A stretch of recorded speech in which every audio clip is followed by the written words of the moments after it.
La semaine dernière, OpenAI a annoncé la compatibilité de ChatGPT nativement avec la suite Google Workspace, donc la suite Google Entreprise, et la suite Office 365, Office OneDrive. Et c'est ce que j'ai décidé de tester dans cette vidéo. C'est parti, on bascule sur l'écran. Voilà, donc je le disais, je me connecte à ChatGPT ce matin, et là je vois petit bouton nouveau. Je clique sur pièce jointe, et j'ai bien entendu la possibilité de charger un fichier en local, mais surtout la possibilité de connecter Google Drive ou Microsoft OneDrive personnel, ou business. Et ça, c'est quand même plutôt cool puisqu'on va pouvoir utiliser des fichiers de tableur, Google Workspace, Google Sheet, Excel directement dans ChatGPT pour interagir avec un fichier. On va tester ça ensemble. J'avais vu la petite vidéo. Je ne l'ai pas du tout testé encore. C'est vraiment la première fois que je le fais. Donc, c'est vraiment une review, un déballage si vous voulez. Donc là, je vais connecter moi avec Google Drive puisque je suis plutôt sur Google Workspace. Donc, je clique sur Google Drive. Il me propose de sélectionner un compte. Je sélectionne mon compte. Je lui donne les autorisations avec cette belle fenêtre de connexion Google qui a été revue. Et là, il va m'ouvrir ma fenêtre Google Drive. Donc c'est pas encore hyper bien présenté, j'aurais bien aimé ici qui est récent, mon drive et de naviguer plus facilement, mais j'ai toujours la recherche ici. Si je prends par exemple un fichier de YouTube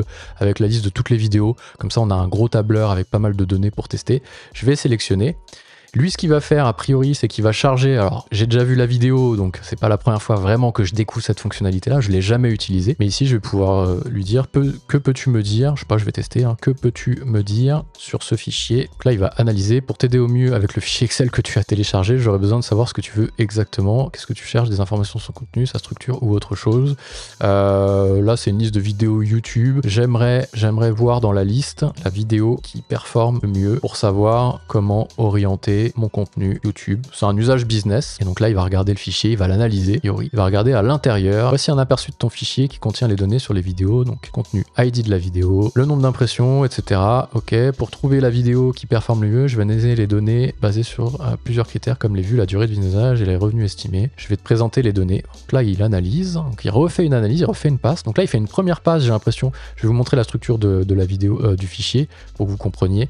Voilà, contenu, titre de la vidéo, la date de publication, les vues, les durées de visionnage, les abonnés, voilà, quelques informations sur un listing classique de performance de vidéo, et on va voir ce que lui il est capable de me faire. Voilà, la vidéo qui performe le mieux dans ton fichier est Arc Browser, 8 raisons de l'adopter, publié le 2 mai, 10 000 vues, durée de visionnage, etc., qui a rapporté 16 €, c'est le début de la richesse, et qui a généré 97 000 impressions, taux de clic 5,9, donc ça c'est pas mal. Cette vidéo se distingue à la fois par le nombre de vues, la durée de visionnage et les revenus. Peux-tu me faire un regroupement, on va tester, un regroupement de mon fichier par mois de publication de la vidéo, avec une somme, on va tester de le pousser un peu dans ses retranchements, avec une somme sur les vues, pour totaliser par exemple. Est-ce qu'on va voir s'il arrive à me faire quelque chose? Est-ce qu'il peut interagir avec le fichier, tiens?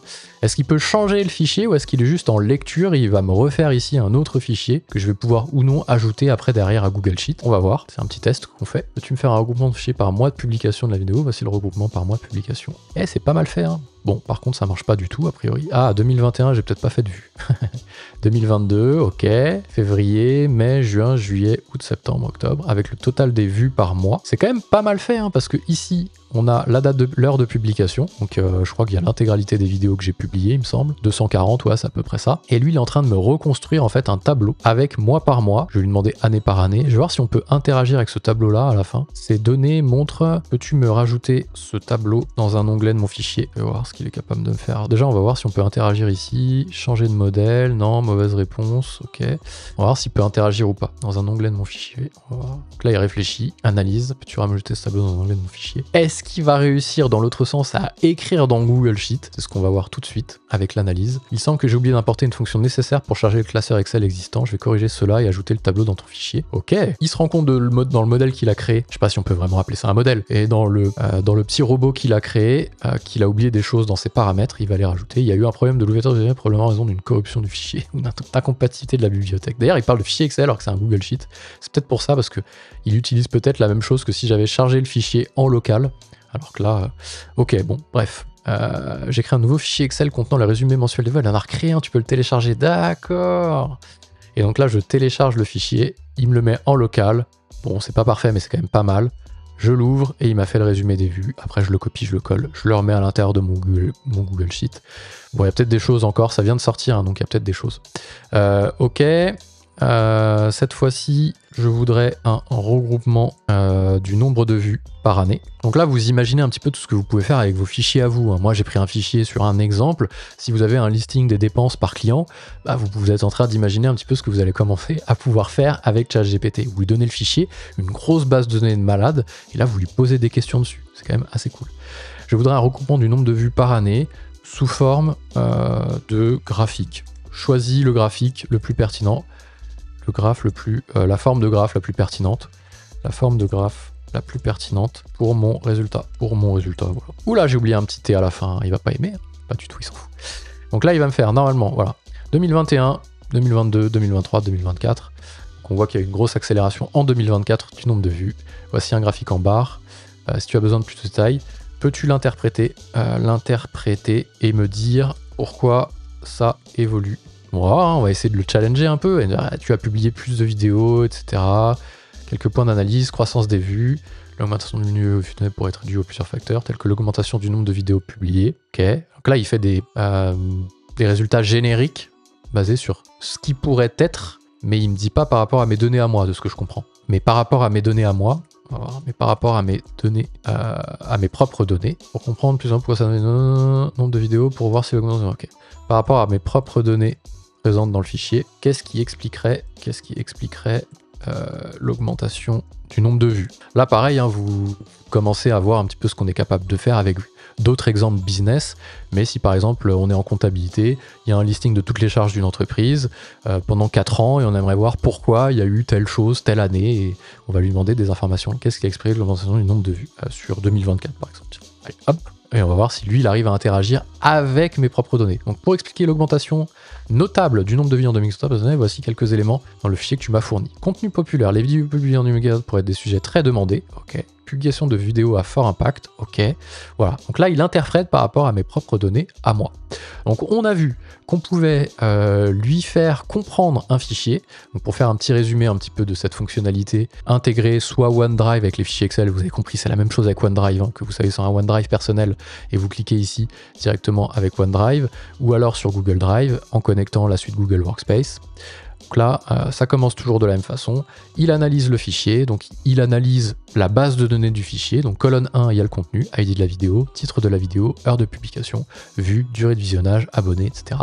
Il comprend la structure de la base de données de la table qu'on lui a mis. Une fois qu'il a ça, c'est le point primordial, il a fait une lecture de comment fonctionnait la table qu'on lui a donnée ici. Il va pouvoir commencer à nous apporter des informations sur le fichier. Donc là, moi, je vais demander la vidéo la plus vue, fais-moi un regroupement par mois, fais-moi un regroupement par année sous forme de graphique. Ce graphique-là, je vais pouvoir aller le copier et le mettre normalement dans un onglet de mon fichier. Si je le mets là, pas du tout. Il m'a collé le résultat et pas le fichier. Fais voir si je vais pouvoir cliquer, copier l'image. Donc je peux faire copier l'image et le faire directement. Alors, ce sera, à mon avis, plus performant lorsque l'intelligence artificielle de Google sera directement intégrée à Google ou l'intelligence artificielle de Microsoft intégrée à Microsoft, donc Copilot pour Microsoft, Gemini pour Google Workspace. C'est pas encore le cas, c'est le cas aux États-Unis, mais moi j'ai pas du tout Gemini qui est présent ici, pourtant j'ai activé les fonctionnalités. Donc on est toujours un peu en retard sur Google, et Google aime bien faire des annonces et les choses sortent 2-3 mois après. C'est un petit peu compliqué de s'y retrouver, là où ChatGPT fait une annonce, le soir même il y a les informations. Donc la petite vidéo permettait de découvrir ensemble ce qu'on allait pouvoir faire avec le fait que ChatGPT intègre directement désormais des fonctionnalités liées à Google Drive et OneDrive personnel ou entreprise pour pouvoir interagir directement avec ses propres données. C'est là pour moi la révolution de l'intelligence artificielle pour les entreprises, quand les modules d'IA seront directement intégrés à nos outils et qui pourront nous répondre sur nos propres données à nous. Si cette vidéo pourrait intéresser des gens autour de vous, n'hésitez pas à la partager. Abonnez-vous, je partage le meilleur de la tech pour les entreprises, les meilleurs outils, des tutos, des tests complets, des formations directement sur cette chaîne. Moi je vous dis à très vite.